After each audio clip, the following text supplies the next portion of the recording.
कर्मचारी मन्त्रीप्रति लोयल हुने कि देशप्रति? मन्त्रीको चाप्लुसी गर्नलाई को कर्मचारी आउँछ?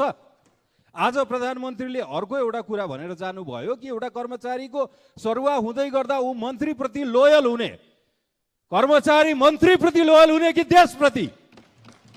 मन्त्रीको चाप्लुसी गर्नलाई को कर्मचारी आउँछ? कस्तो कुरा गरेर जानुभयो उहाँले कि मन्त्रीप्रति लोयल भएन त्यसैले सरुवा गरियो रे। राज्यप्रति, राज्यले तोकेको उसको जब डिस्क्रिप्सनप्रति, ऊ जे कार्यविधि लिएर आएको छ त्यो प्रति, उसको संस्थाको लक्ष्यप्रति, यो प्रति लोयल हुने कर्मचारी हामीलाई चाहिएको छ, कुनै मन्त्रीप्रति लोयल हुने होइन। त्यसैले त्यो गलत आशय थियो कि त गलत संस्कार हो, त्यो दुईटा मध्ये एउटा कुरा हो। त्यो अवलम्बन हामी मान्दैनौँ।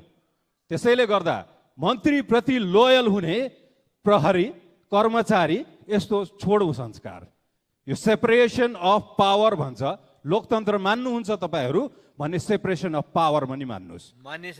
त्यसैले गर्दाखेरि म लोकतन्त्र मान्नुहुन्छ, गणतान्त्रिक भन्नुहुन्छ भने हामी पनि त्यही छौँ, हामी पनि मान्छौँ। तर यो अवसरवाद र राजनीतिक मिटर ब्याजीको अभ्यास गर्ने लोकतन्त्र र गणतन्त्र होइन। हामी निष्पक्ष, अनुशासित, संविधानले तोकेको गणतन्त्र र लोकतन्त्र मानेर आएको छौँ र हामी यो देशको हरेक कर्मचारीलाई देश, नागरिक, मतदाता, करदाताप्रति लोयल भइदिन भन्छु, कुनै मन्त्रीप्रति होइन। धन्यवाद।